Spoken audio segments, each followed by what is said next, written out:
شروع اللہ کے نام سے جو بڑا مہربان نہایت رحم والا ہے۔ فتح مکہ سے 15 روز بعد حضور اکرم صلی اللہ علیہ وآلہ وسلم کو خبر ملی کہ بنو سغیف کا حکمران آس پاس کے ساتھیوں کے ساتھ مل کر مسلمانوں کے ساتھ فیصلہ کن جنگ کی تیاری میں مصروف ہے۔ آپ صلی اللہ علیہ وآلہ وسلم 12,000 مجاہدین کے ساتھ اس خطرے سے نمٹنے کے لیے 27 جنوری 630 ہجری کو مکہ سے روانہ ہوئے اور 31 جنوری کو حنین کے قریب ایک گہری وادی میں اتر گئے۔ مالک بن عوف نے مسلمانوں کی آمد کی خبر پا کر انتہائی چالاکی سے کام لیتے ہوئے اپنی فوج کو وادی کے پیچ و خم میں یوں چھپا دیا کہ مسلمانوں کو اس کی کانوں کان خبر نہ ہوئی۔ 1 فروری 630 عیسوی کو اسلامی فوج کا ہراول دستہ، جس کی قیادت حضرت خالد بن ولید رضی اللہ تعالیٰ عنہ کر رہے تھے، گھات میں چھپے دشمن سے بے خبر وادی حنین کے تنگ درے میں داخل ہوا۔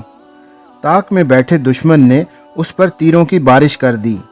مسلمانوں کے لیے یہ حملہ قطعی غیر متوقع تھا۔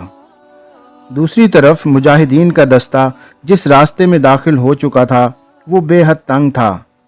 مجاہدین پر کئی اطراف سے بے تحاشا تیر برس رہے تھے۔ مسلمانوں کو سنبھلنے کا موقع ہی نہ مل سکا۔ نتیجتاً ہراول دستے میں بھگدڑ مچ گئی، گھوڑے بے قابو ہو کر الٹ پڑے۔ حضرت خالد بن ولید رضی اللہ تعالیٰ عنہ اپنے سپاہیوں کو پکار رہے، لیکن ایسا شور اور افراتفری مچ گئی تھی کہ کوئی آپ رضی اللہ تعالیٰ عنہ کی آواز نہیں سن رہا تھا۔ ساتھ ہی آپ رضی اللہ تعالیٰ عنہ چند ساتھیوں کی مدد سے حملہ آوروں کو روکنے کی کوشش میں لگے ہوئے تھے۔ آپ رضی اللہ تعالیٰ عنہ کی توجہ بٹی ہوئی تھی۔ دشمن نشانہ تاک کر آپ رضی اللہ تعالیٰ عنہ پر تیر برسا رہا تھا اور کئی تیر آپ رضی اللہ تعالیٰ عنہ کے جسم میں اتر چکے تھے، لیکن آپ رضی اللہ تعالیٰ عنہ ڈٹے ہوئے تھے۔ آخر زیادہ خون بہہ جانے کے باعث آپ رضی اللہ تعالیٰ عنہ بے ہوش ہو کر گھوڑے سے گر گئے۔ اسی دوران ہراول دستے کے پیچھے آتا ہوا اسلامی لشکر بھی اس تنگ راستے میں داخل ہو کر گھات لگائے دشمن کے تیروں کی زد میں آ چکا تھا۔ اسلامی لشکر ابھی ناگہانی برستے تیروں سے نہ سنبھلا تھا کہ شکست کھا کر پسپا ہوتا ہراول دستے سے جا ٹکرایا۔ اسلامی لشکر میں شدید افراتفری پھیل گئی اور سپاہی ادھر ادھر بھاگنے لگے۔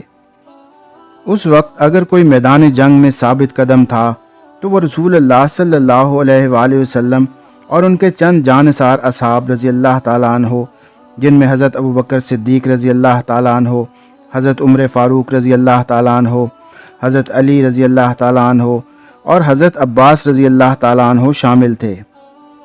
اس وقت چند مسلمان سپاہی بھاگ رہے تھے اور دشمن ان کا تعاقب کر رہا تھا۔ اس نازک موقع پر حضرت علی رضی اللہ تعالیٰ عنہ نے کمال جرت سے کام لیتے ہوئے حملہ آور دستے کے سالار کو مار گرایا۔ کئی دوسرے صحابہ بھی پلٹ کر اس دستے پر ٹوٹ پڑے۔ اسی دوران رسول اللہ صلی اللہ علیہ وآلہ وسلم کی نگاہ درے میں پڑے زخموں سے چور بے ہوش حضرت خالد بن ولید رضی اللہ تعالیٰ عنہ پر پڑی۔ آپ صلی اللہ علیہ وآلہ وسلم ان کے پاس تشریف لے گئے اور ان کے جسم پر سر سے پاؤں تک پھونک ماری، جس پر حضرت خالد بن ولید رضی اللہ تعالیٰ عنہ نے آنکھیں کھول دیں۔ آپ صلی اللہ علیہ وآلہ وسلم نے حضرت خالد بن ولید رضی اللہ تعالیٰ عنہ کی آنکھوں میں آنکھیں ڈال کر فرمایا، خالد اٹھو، مسلمانوں کو تمہاری ضرورت ہے۔ خالد رضی اللہ تعالیٰ عنہ فوراً اٹھ کھڑے ہوئے۔ آپ صلی اللہ علیہ وآلہ وسلم کے حکم پر حضرت خالد بن ولید رضی اللہ تعالیٰ عنہ کے جسم سے تیر نکال کر پٹی باندھ دی گئی۔ رسول اللہ صلی اللہ علیہ وآلہ وسلم کے الفاظ نے حضرت خالد بن ولید رضی اللہ تعالیٰ عنہ کے جسم میں ایک نئی روح پھونک دی۔ آپ رضی اللہ تعالیٰ عنہ اٹھ کھڑے ہوئے، تلوار سنبھالی اور گھوڑے پر سوار ہو کر دشمن پر ٹوٹ پڑے۔ جسم پر بے شمار زخم تھے، لیکن اس مرد میدان کا جذبہ آسمان کو چھو رہا تھا اور ان کا گھوڑا سب سے آگے دشمن کی صفوں میں بجلی کی مانند دوڑ رہا تھا۔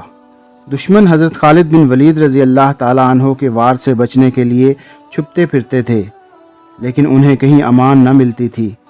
آپ رضی اللہ تعالیٰ عنہ کا لباس خون سے سرخ ہو رہا تھا، لیکن آپ رضی اللہ تعالیٰ عنہ اس مہم میں دلیری و جواں مردی کی تاریخ اپنی تلوار سے یوں تحریر کر رہے تھے کہ دشمن حواس کھو رہا تھا۔ حریف قبائل کے کئی نامور سردار حضرت خالد بن ولید رضی اللہ تعالیٰ عنہ کے ہاتھوں مارے گئے۔